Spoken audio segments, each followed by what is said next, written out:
Today we hear a lot about CTE, a lot about concussions, a lot about the types of damage players who were your era and beyond are suffering through. Do you feel like you got out ahead of the curve, and if you stuck around, perhaps things could have gone south for your health? I mean, no one knows. What I will say is this: it's great or necessary that eventually they truly began to study what was going on the field. We'd always hear stories about ex-athletes, who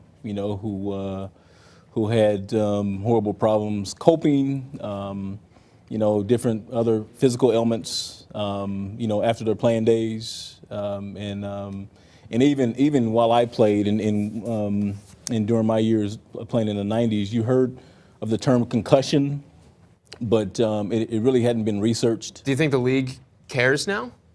Absolutely, they have to care. The league has to care, they certainly have a vested interest in it, and it directly impacts them. Now we see that there are certain concussion tests. They are very stringent about not letting players back onto the field if they don't pass a certain baseline test.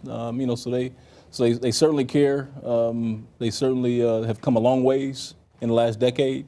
So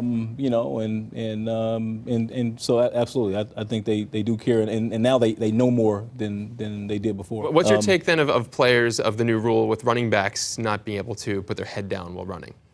I was a little caught off guard by that. Because if you look at all of the rule changes that have happened in the last decade, they all came from the defensive side of the ball, and so I just didn't see it coming that the offensive players that they would impose a rule that include the running backs. I just didn't see that coming, but I guess it's a problem. They have competition committees that study this every year, but I was certainly surprised, and it hasn't been called much this year.